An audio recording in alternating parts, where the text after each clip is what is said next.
Shri Sai Satcharitra, Chapter 27. Favour shown by giving Bhagwat, Vishnu-Sahasra, Dixit's Vitthal vision, Gita Rahasya, Khapardes. This chapter describes how Sai Baba favoured his devotees by granting them religious books after he had touched and consecrated them for parayana, reading regularly, and certain other matters. Preliminary. When a man takes a plunge into the sea, he gets the merit of bathing in all the tirthas and sacred rivers. Similarly, when a man takes refuge at the feet of the Sadguru, he gets the merit of bowing to the Trinity, Brahma, Vishnu, and Mahesh, and also Parabrahma. Victory be unto Shri Sai, the wish-fulfilling tree and the ocean of knowledge, who gives us self-realization. O Sai, create in us regard for your stories. Let the readers and audience devour them with the same relish with which the chatak bird drinks the water from the clouds and becomes happy. While listening to your stories, let them and their families get all the sattvic emotions. Let their bodies perspire, let their eyes be full of tears, let their prana be steady, and let their minds be composed. Let their hair stand on end, let them cry, sob, and shake, let their hospitalities and their distinction, great and small, vanish. If these things happen, there is a sign of the grace of the Guru dawning upon them. When these emotions develop in you, the Guru is most pleased and will certainly lead you on to the goal of self-realization. The best way, therefore, to get free from the shackles of Maya is our complete and wholehearted surrender to Baba. The Vedas cannot take you across the ocean of Maya. It is only the Sadguru who can do so and make you see the Lord in all creatures. Granting consecrated book. The variety of imparting instructions followed by Baba has already been noticed in the previous chapters. In this, we shall deal with one aspect of it. It was the habit of some devotees to take some religious books of which they wanted to make a special study to Baba and to receive the same back from him after they were touched and consecrated by him. While reading daily such books, they felt that Baba was with them. Once, Kaka Mahajani came to Shirdi with a copy of Eknathi Bhagwat. Shama took that book to read and taking it with him went to the masjid. There Baba took it from him, touched it, and turning some pages here and there, gave it back to Shama and asked him to keep it with him. When Shama said that it belonged to Kaka and had to be returned to him, No, said Baba. As I have given it to you, better keep it with you for safe custody. It will be of use to you. In this way, many books were entrusted to Shama.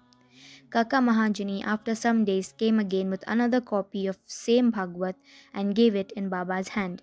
Then Baba gave it back as prasad and asked him to preserve it well and assured him that it would stand him in good stead.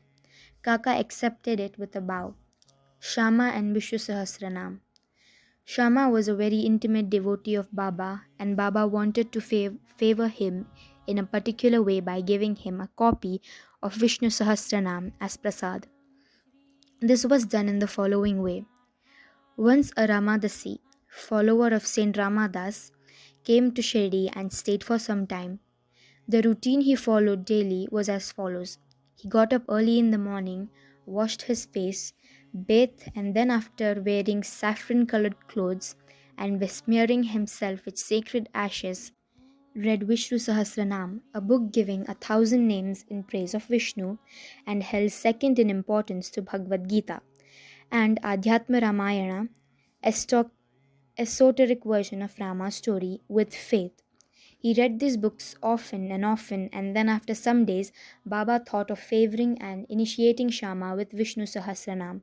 He therefore called the Ramadasi to him and said to him that he was suffering from intense stomach pain, and unless he took the Sena pods, Sonamukhi, a mild purgative drug, the pain would not stop. So should please go to the bazaar and bring the drug. The Ramadasi closed his reading and went to the bazaar. Then Baba descended from his seat, came to the Ramadasi's place of reading, took out the copy of Vishnu-Sahasranam, and coming to his seat said to Shama, "O Shama, this book is very valuable and efficacious, so I present it to you, you read it." Once I suffered intensely and my heart began to palpitate and my life was in danger. At that critical time, I hugged this book to my heart, and then, Shama, what a relief it gave me. I thought that Allah Himself came down and saved me. So I give this to you. Read it slowly, little by little. Read daily one name at least, and it will do you good. Shama replied that he did not want it, and that the owner of it, the Ramadasi, who was a mad, obstinate, and irritable fellow, would certainly pick up a quarrel with him. Besides, being a rustic himself, he could not read distinctly the Sanskrit Devanagiri letters of the book. Shama thought that Baba wanted to set him up against the Ramadasi by this act of his, but he had no idea of what Baba felt for him. Baba must have thought to tie this necklace of Vishnu-Sahasranam round the neck of Shama, as he was an intimate devotee, though a rustic, and thus save him from the miseries of the worldly existence. The efficacy of God's name is well known. It saves us from all sins and bad tendencies, frees us from the cycles of births and deaths. There is no easier sadhana than this. It is the best purifier of our mind. It requires no paraphernalia and no restrictions. It is so easy and so effective. This sadhana Baba wanted Shama to practice, though he did not crave for it. So Baba forced this on him. It is also reported that long ago, Eknath Maharaj similarly forced this Vishnu Sahasranam on a poor Brahmin neighbor and thus saved him. The reading and study of this Vishnu Sahasranam is a broad open way of purifying the mind, and hence Baba thrust this on his Shama. The Ramadasi returned soon with the Senapods. Anna Chichanikar, who was then present and who wanted to play the part of Narada, the celestial rishi, who was well known for setting up quarrels between gods and demons and vice versa, informed him of what had happened. The Ramadasi at once flared up. He came down at once on Shama with all fury. He said that it was Shama who set Baba to send him away under the pretext of stomachache for bringing the medicine, and thus got the book. He began to scold and abuse Shama and remarked that if the book be not returned, he would dash his head before him. Shama calmly remonstrated with him, but in vain. Then Baba spoke kindly to him as follows: "O Ramadasi, what is the matter with you? Why are you so turbulent?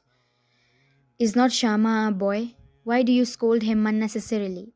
How is it that you are so quarrelsome? Can you not speak soft and sweet words? You read daily these sacred books, and still your mind is impure and your passions uncontrolled. What sort of Ramadasi you are? You ought to be indifferent to all things. It is not strange that you should covet this book so strongly. A true Ramadasi should have no mamta, attachment, but have samta, equality towards all. You are now quarrelling with the boy Shama for a mere book. Go, take your seat. Books can be had in plenty for money, but not men. Think well and be considerate. What worth is your book?" Shama had no concern with it. I took it up myself and gave it to him. You know it by heart. I thought Shama might read it and profit thereby, so I gave it to him. How sweet were these words of Baba, soft, tender, and nectar-like. Their effect was wonderful. The Ramadasi calmed down and said to Shama that he would take Pancharatni Gita in return. Shama was much pleased and said, "Why one? I shall give 10 copies in return." So the matter was ultimately compromised. The question for consideration is, why should the Ramadasi press for Pancharatni Gita, the god in which he never cared to know? And why should he, who daily read religious books in the masjid in front of Baba, quarrel with Shama before him? We do not know how to apportion the blame and whom to blame. We only say that had this procedure been not gone through, the importance of the subject, the efficacy of God's name, and the study of Vishnu-Sahasranam would not have been brought home to Shama. So we see that Baba's method of teaching and initiating was unique.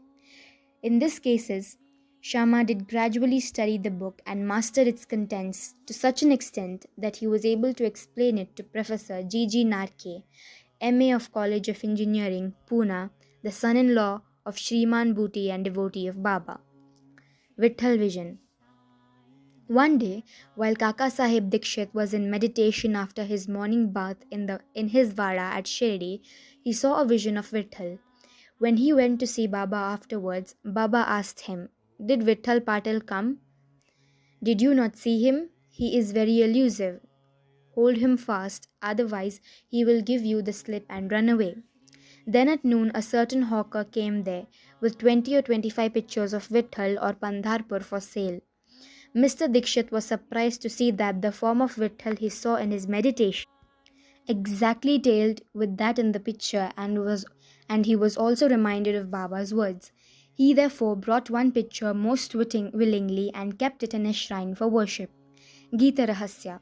Baba always loved those who studied Brahma Vidya, metaphysics, and encouraged them. To give an instance, once Bapu Sahib Jog received a post parcel. It contained a copy of Gita Rahasya by Lokmanya Tilak. Taking it under his armpit, he came to the masjid and prostrated himself before Baba. When the parcel fell at Baba's feet, Baba inquired what it was. It was opened then and there, and the book was placed in Baba's hand. He turned some pages here and there for a few minutes and took out a rupee from his pocket, placed it on the book and handed the same with the rupee to Jog and said to him, "Read this completely and you will be benefited." Mr. and Miss Khaparde. Let us close this chapter with a description of the Khapardes. Once Dada Sahib Khaparde came with his family and lived in Shirdi for some months. The diary of his stay has been published in English in the Shri Sai Leela magazine, first volume. Dada Sahib was not an ordinary man. He was the richest and the most famous advocate of Amravati, Berar, and was a member of the Council of State, Delhi. He was very intelligent and a very good speaker. Still, he dared not open his mouth before Baba. Most devotees spoke and argued with Baba off and on, but only three, Khaparde, Nulkar, and Bhuti, kept always silent. They were meek, modest, humble, and good-natured. Dada Sahib, who was able to expound Panchadashi, a well-known Sanskrit treatise on the Advaita philosophy of the famous Vidyaranya, to others, said nothing or uttered no word when he came to the masjid before Baba. Really, a man, however learned he may be even in Vedas, fades away before one who has realized Brahman and became one with it. Learning cannot shine before self-realization. Dada Sahib stayed for 4 months, but Miss Khaparde stayed for 7. Both were highly pleased with their Shirdi stay. Mrs. Khaparde was faithful and devout and loved Baba deeply.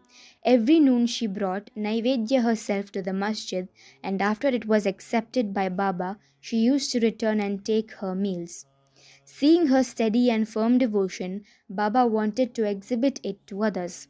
One noon she brought a dish containing sanza, wheat pudding, puris, rice, soup, and kheer, sweet rice, and other sundry articles to the masjid.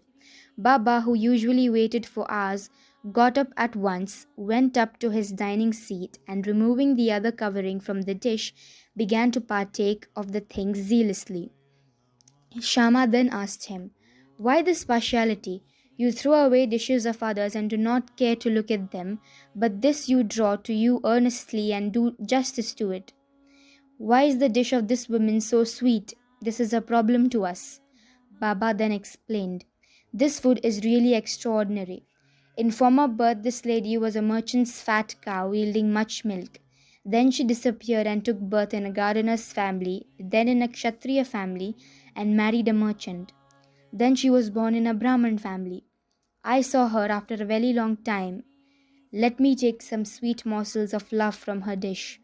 Saying this, Baba did full justice to her dish, washed his mouth and hand, gave out some belches as mark of satisfaction, and resumed his seat. Then she make a bow, and began to shampoo Baba's legs, and began to talk with her and knead her arms, which were shampooing his legs. On seeing this reciprocal service, Shama began to joke and said, "It is going on well. It is a wonderful sight to see God and his bhakta serving each other." After being pleased with her sincere service, Baba asked her in low and fascinating tone to chant Raja Rama, Raja Rama, then and always, and said, "If you do this, your life's object will be gained, your mind will attain peace, and you will immensely be benefited." To persons unfamiliar with spiritual matters, this might appear as a fair, but really it was not so. It was a case of what is technically called Shaktipat, transfer of power from the Guru to the disciple. How forcible and effective were Baba's words. In an instant they pierced her heart and found lodgment there. This case illustrates the nature of the relations that should subsist between the Guru and the disciple. Both should love and serve each other as one. There is no distinction nor any difference between them. Both are one and cannot live without each other. The disciple placing his head on the Guru's feet is a gross or outward vision. Really and internally, they both are one and the same. Those who see any difference between them are yet unripe and not perfect. Bow to Shri Sai, peace be to all.